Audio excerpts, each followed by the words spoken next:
യോഹന്നാൻ്റെ സുവിശേഷം 4-ാം അധ്യായത്തിൽ നമ്മുടെ കർത്താവായ യേശു ക്രിസ്തുവും ശമരിയ സ്ത്രീയും തമ്മിലുള്ളതായ ഒരു സംഭാഷണം രേഖപ്പെടുത്തിയിട്ടുണ്ട്. കേവലം ഒരു സംഭാഷണം എന്നുള്ളതിനേക്കാൾ ഉപരിയായി ആത്മീയമായ വളരെയധികം സത്യങ്ങൾ നമുക്ക് സമ്മാനിക്കുന്ന ഒരു ഭാഗം കൂടെയാണിത്. ചരിത്രം പറയുന്നതനുസരിച്ച് ആ സമയത്ത് യഹൂദർക്കും ശമര്യർക്കും തമ്മിൽ യാതൊരു സമ്പർക്കവുമില്ലാത്ത സമയമായിരുന്നു. അങ്ങനെയുള്ളതായ ഒരു കാലത്താണ് കർത്താവായ യേശു ക്രിസ്തു ശമര്യയിൽ കൂടെ കടന്നു പോകുന്നത്. താൻ ആ വഴിയായി കടന്നു പോകുന്നു എന്ന് മാത്രമല്ല, ശമര്യക്കാരുമായി യാതൊരു സമ്പർക്കവും ഇല്ലാതിരിക്കുന്ന ഒരു കാലത്ത് ശമര്യക്കാരിയായ ഒരു സ്ത്രീയോട് കുടിപ്പാൻ വെള്ളം ചോദിക്കുന്നു എന്നുള്ളതും വളരെയധികം പ്രസ്താവ്യമായ ഒരു കാര്യമാണ്. അതിലൂടെ കർത്താവ് നമുക്ക് കാണിച്ചു തരുന്നത് എന്താണ്?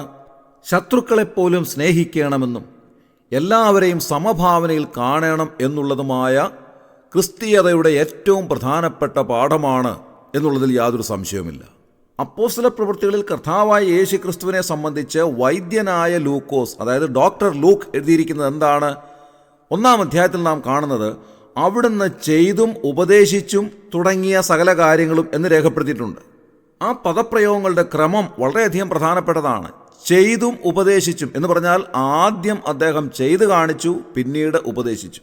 അല്പം കൂടെ ആഴമായി നാം അത് ചിന്തിക്കുകയാണെങ്കിൽ ഒരു കാര്യം കൂടെ പറയാൻ സാധിക്കും: ചെയ്തത് ഉപദേശിച്ചു, ഉപദേശിച്ചത് തന്നെ ചെയ്തു. ഇത് വളരെയധികം പ്രധാനപ്പെട്ടതാണ്. മിക്ക ഉപദേശകന്മാരിലും പ്രസംഗകരിലും കാണാൻ സാധിക്കാത്തതായ ഒരു കാര്യമാണിത്. ചെയ്തത് ഉപദേശിക്കുക, ഉപദേശിച്ചത് തന്നെ ചെയ്യുക. കർത്താവ് കാണിച്ചു തരികയായിരുന്നു. ചെയ്തത് തന്നെ അവിടുന്ന് ഉപദേശിച്ചു. ശമരിയക്കാരുടെ യാതൊരു സമ്പർക്കവും ഇല്ലാതിരിക്കെ അവിടെ ചെന്ന് ശമരിയക്കാരിയായ ഒരു സ്ത്രീയോട് സംസാരിക്കുവാൻ കർത്താവ് തുനിഞ്ഞതിലൂടെ നമുക്ക് കാണിച്ചു തന്ന അതാണ് ശത്രുക്കളെ സ്നേഹിക്കുക എന്നുള്ളതും എല്ലാ മനുഷ്യരെയും ഒരേപോലെ കാണുക എന്നുള്ളതും. ഈ രണ്ട് കാര്യങ്ങൾ ക്രിസ്തീയതയുടെ ഏറ്റവും അടിസ്ഥാനമായ ഗുണമാണ്, പാഠമാണ് എന്നുള്ളതിൽ തെല്ലും സംശയമില്ല. നമുക്ക് മടങ്ങി വരാം. കർത്താവായ യേശു ക്രിസ്തു ശമര്യയിലൂടെ സഞ്ചരിക്കുമ്പോൾ വഴി നടന്ന് ക്ഷീണിച്ചിട്ട് നട്ടുച്ച സമയത്ത് ഒരു കിണറിൻ്റെ അരികിൽ ഇരിക്കുന്നതായ സമയം. അപ്പോഴാണ് ഈ ശമര്യക്കാരത്തിയായ സ്ത്രീ ആ കിണറിൻ്റെ അരികിലേക്ക് വെള്ളം കോരുന്നതിന് വേണ്ടി കടന്നു വരുന്നത്. നട്ടുച്ച സമയത്ത് സാധാരണഗതിയിൽ നമ്മുടെ നാട്ടിലാണെങ്കിൽ ഈ വെയിലുള്ളതായ ഒരു സമയത്ത് വെള്ളം കോരുവാനായി ആളുകൾ പോകുന്നത് വളരെയധികം ചുരുക്കമാണ്. ഇത് പറയുമ്പോൾ നമ്മുടെ നാട്ടിലെ സ്ഥിതി അനുസരിച്ച് ഈ കാര്യം ഒന്ന് മനസ്സിലാക്കണമെങ്കിൽ ഒരു 10-25 വർഷം മുൻപോട്ട് മാറി ചിന്തിക്കേണ്ടതായിട്ടുണ്ട്. ഈ കാലത്ത് ആരും അങ്ങനെ വെള്ളം കോരുവാനായി പാത്രവും കൊണ്ട് ഒരു കിണറിൻ്റെ അരികിലേക്ക് ഇപ്പോൾ പോകാറില്ല. കാരണം എല്ലാ വീടുകളിലും പൈപ്പ് സംവിധാനങ്ങളെല്ലാം ഉണ്ട്. ഇനി വറ്റിപ്പോകുന്ന കിണറാണുള്ളതെങ്കിൽ അവിടെ ബോർവെല്ലുണ്ടായിരിക്കും. അതുമല്ല എങ്കിൽ പൊതുജലവിതരണ സംവിധാനത്തിൽ നിന്നുള്ളതായ ഒരു പൈപ്പ് കണക്ഷൻ ഉണ്ടായിരിക്കാം. എന്തായിരുന്നാലും ആരും ഇപ്പോൾ വെള്ളം കോരുന്നതിന് വേണ്ടി ഒരു പാത്രവുമായി ഒരു കിണറിൻ്റെ അരികിലേക്ക് നട്ടുച്ച സമയത്ത് പോകേണ്ടുന്നതായ സാഹചര്യമില്ല. എന്നാൽ ഒരു 10-30 വർഷങ്ങൾക്ക് മുൻപ് അങ്ങനെ അല്ലായിരുന്നു സ്ഥിതി. ഒരു മാർച്ച്, ഏപ്രിൽ, മെയ് മാസങ്ങളിൽ നല്ല വറവിൻ്റെ സമയത്ത് ആളുകൾ അടുത്തുള്ള വെള്ളം ലഭിക്കുന്ന കിണറുകളുടെ സമീപത്തേക്ക് ധാരാളമായി പോകുമായിരുന്നു ആ വെള്ളം കോരുന്നതിന് വേണ്ടിയുള്ള പാത്രങ്ങളുമായി. ആ ഒരു കാലത്തെ സങ്കല്പിക്കുമ്പോൾ നമുക്ക് ഈ ഒരു ഭാഗം മനസ്സിലാക്കിയെടുക്കുവാൻ വലിയ ബുദ്ധിമുട്ടില്ല എന്ന് കാണാൻ കഴിയും.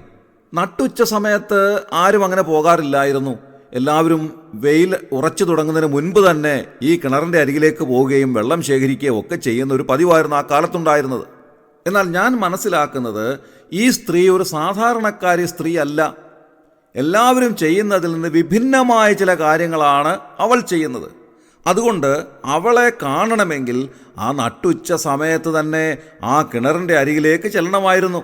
കർത്താവ് മുൻകൂട്ടി കണ്ടുകൊണ്ട് തന്നെയാണ് അവിടെ വന്നിരിക്കുന്നത് എന്ന് ഞാൻ പൂർണ്ണമായി വിചാരിക്കുന്നു. കാരണം കർത്താവിൻ്റെ 3.5 വർഷക്കാലത്തെ പരസ്യ ശുശ്രൂഷയുടെ സമയത്ത് അനേകരെ താൻ സന്ധിച്ചിട്ടുണ്ട്. അതൊന്നും യാദൃച്ഛികമായി സംഭവിച്ച കാര്യങ്ങളല്ല, സ്വർഗത്തിൻ്റെ പദ്ധതി അനുസരിച്ച് തന്നെ ചെയ്തിട്ടുള്ളതായ കാര്യങ്ങളാണ്. കാരണം പുതിയ നിയമത്തിൻ്റെ പല ഭാഗങ്ങളിലും സമയമായപ്പോൾ അവൻ ശിഷ്യന്മാരുമായി ഭക്ഷണത്തിനിരുന്നു, സമയമായപ്പോൾ താൻ ഇന്ന കാര്യങ്ങൾ ചെയ്തു എന്ന് രേഖപ്പെടുത്തിയിട്ടുണ്ട്. അങ്ങനെ സമയമായപ്പോൾ എന്ന് പറഞ്ഞാൽ അതിൻ്റെ അർത്ഥം എന്താണ്? ദൈവം സ്വർഗത്തിൻ്റെ പദ്ധതി അനുസരിച്ച് സമയമായപ്പോൾ എന്ന് തന്നെയാണ് അതിൻ്റെ അർത്ഥം. അങ്ങനെയാണെങ്കിൽ ശമരിയക്കാരി സ്ത്രീയെ കർത്താവ് കാണുവാനായി ആ കിണറിൻ്റെ അരികിലേക്ക് കൃത്യസമയത്ത് കടന്നു വരികയായിരുന്നു എന്നനുമാനിക്കുന്നതിൽ തെറ്റില്ല. അവൾ ഒരു സാധാരണക്കാരി സ്ത്രീ അല്ല എന്നുള്ളത് ആ സംഭാഷണത്തിൻ്റെ അടുത്ത ഭാഗങ്ങളിൽ നമുക്ക് മനസ്സിലാക്കുവാൻ കഴിയുന്നതാണ്. അതുകൊണ്ട് തന്നെയാണ് കർത്താവ് അവളെ സന്ധിക്കുന്നതും. ഈ അധ്യായത്തിൻ്റെ ആരംഭ ഭാഗം വരച്ചു കാട്ടുന്ന ഈ ശമരിയാക്കാരി സ്ത്രീയുടെ ചില പ്രത്യേകതകൾ എന്തൊക്കെയാണ്? ഒന്നാമത്, അവർ ഏറ്റവും വലിയ വർഗീയതയുള്ള വ്യക്തിയായിരുന്നു. അതുകൊണ്ടാണ് കർത്താവിനോട് അവൾ ചോദിക്കുന്നത്, ശമരിയർക്കും യഹൂദർക്കും തമ്മിൽ യാതൊരു സമ്പർക്കവുമില്ലാതിരിക്കെ യഹൂദനായ നീ എന്നോട് കുടിപ്പാൻ ചോദിക്കുന്നത് എന്തുകൊണ്ട്? രണ്ടാമത്, അവൾ ഏറ്റവും വലിയ തൻ്റേടിയായിരുന്നു. അതുകൊണ്ടാണ് കർത്താവിനോട് അവൾ പരിഹാസരൂപേണ പറയുന്നത്, നിനക്ക് കോരുവാൻ പാത്രമില്ലല്ലോ, പിന്നെ ജീവൻ്റെ വെള്ളം നീ എങ്ങനെയാണ് കോരിയെടുക്കുന്നത്? മൂന്നാമത്, അവൾ ഏറ്റവും വലിയ ഒരു പാരമ്പര്യവാദിയായിരുന്നു. അതുകൊണ്ടാണ് അവൾ കർത്താവിനോട് പറയുന്നത്, നമ്മുടെ പിതാവായ യാക്കോബിനേക്കാൾ നീ വലിയവനോ? അവനാകുന്നു ഈ കിണർ ഞങ്ങൾക്ക് നൽകിയത്. ഇനി നാലാമത്തെ കാര്യം നോക്കിയാലോ, അവൾ ഏറ്റവും വലിയ അസാൻമാർഗിക ജീവിതം നയിച്ചവളായിരുന്നു. അതുകൊണ്ടാണ് കർത്താവ് അവളുടെ ജീവിതത്തിലേക്ക് നോക്കിയിട്ട് പറയുന്നത്, നിനക്ക് 5 ഭർത്താക്കന്മാരുണ്ടായിരുന്നു, എന്നാൽ ഇപ്പോഴുള്ളവൻ നിന്റെ ഭർത്താവല്ല. അഞ്ചാമത്തെ കാര്യം, അവൾ ഏറ്റവും വലിയ കൗശലക്കാരിയായിരുന്നു. കാരണം കർത്താവ് അവളുടെ സ്വകാര്യ ജീവിതത്തിൻ്റെ സകല കാര്യങ്ങളും വെളിപ്പെടുത്തിയപ്പോൾ അവർ വളരെ വിദഗ്ധമായി സംഭാഷണത്തിൻ്റെ ഗതി തിരിച്ച് ആരാധന എന്ന വിഷയത്തിലേക്ക് മാറ്റിവിടുകയാണ്. ആറാമതായി, അവൾ ഏറ്റവും വലിയ അന്ധവിശ്വാസിയും അവിശ്വാസിയുമായിരുന്നു. കാരണം അവൾ പറയുകയാണ്, ഞങ്ങൾ ഗെരിസീം മലയിലാണ് ആരാധിച്ചിരുന്നത്.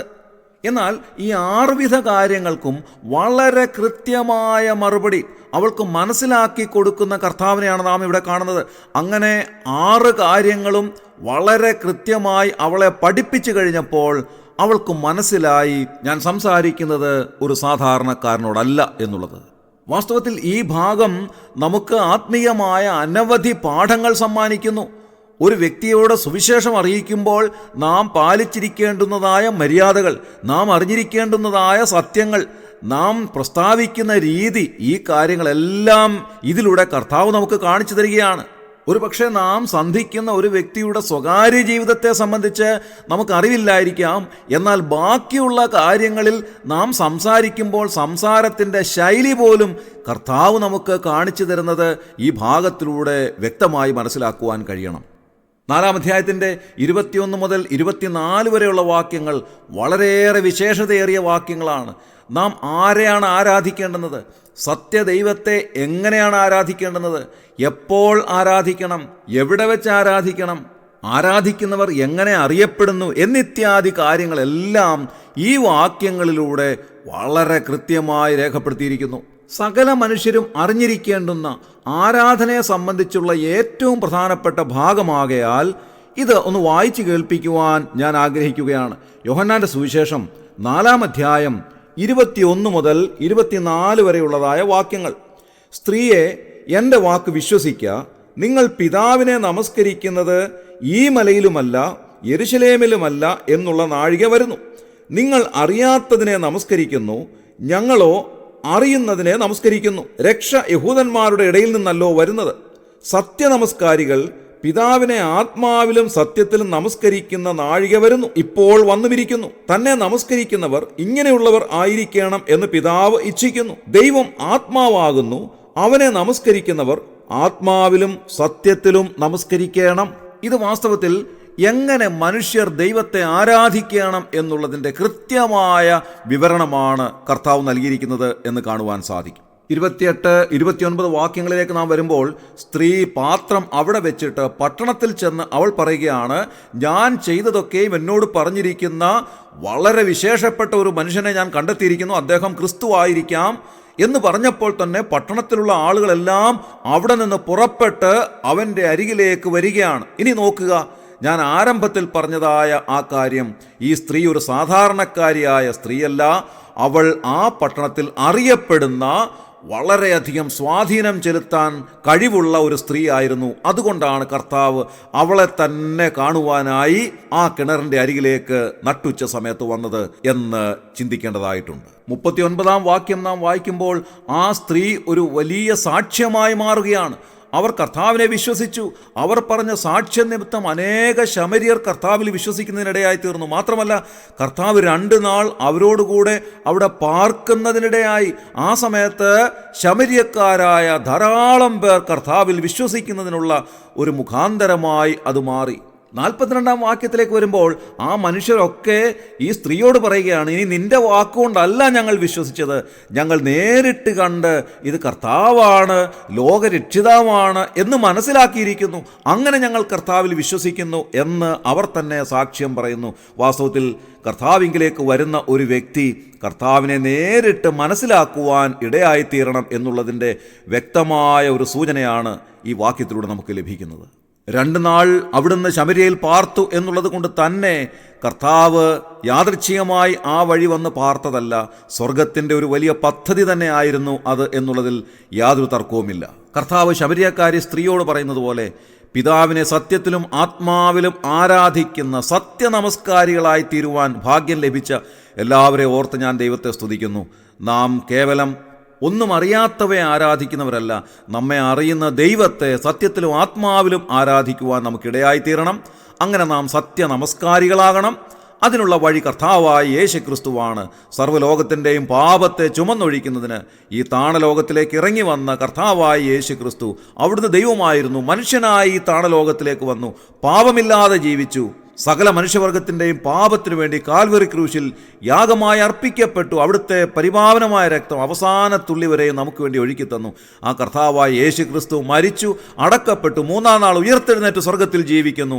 അവിടുന്ന് താമസം വിനാ നമ്മെ ചേർക്കുവാൻ വേഗം വരുന്നു. ആ കർത്താവായ യേശു ക്രിസ്തുവിൽ ആര് വിശ്വസിക്കുന്നുവോ അവർക്ക് യേശു ക്രിസ്തുവിലൂടെ അതിപരിശുദ്ധനായ, അതുല്യനായ, സർവശക്തനും സർവവ്യാപിയുമായ, സ്നേഹവാനായ ദൈവത്തെ അപ്പാ പിതാവേ എന്ന് വിളിച്ചുകൊണ്ട് ആരാധിക്കുവാനുള്ള പുത്രസ്വീകാര്യം നൽകിത്തരുന്നു.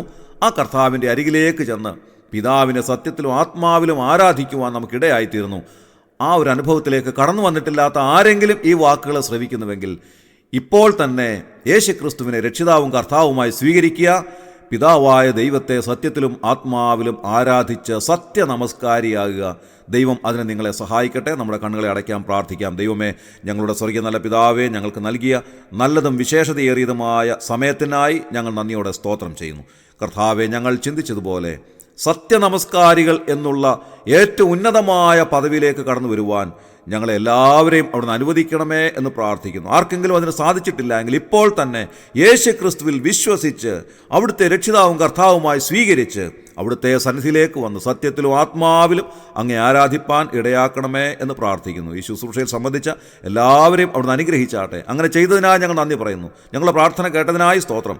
ഞങ്ങളുടെ കർത്താവും രക്ഷിതാവുമായ യേശു ക്രിസ്തുവിൻ്റെ ധന്യമായ നാമത്തിൽ തന്നെ ആമേൻ.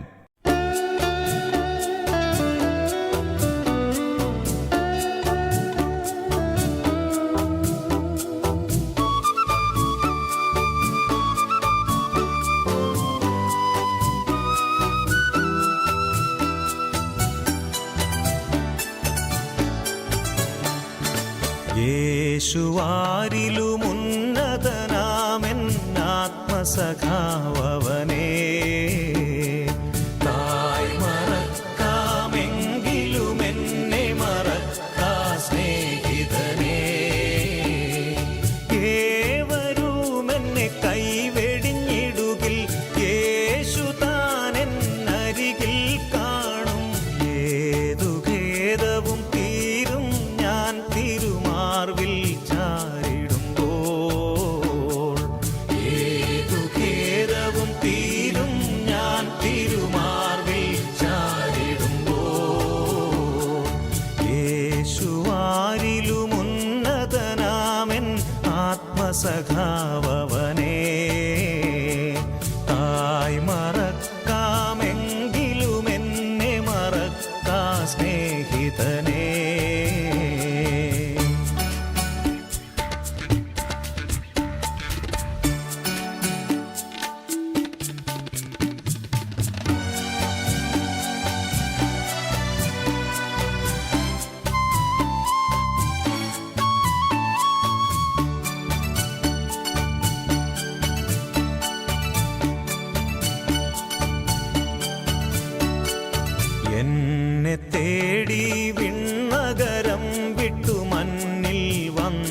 നല്ലവനേ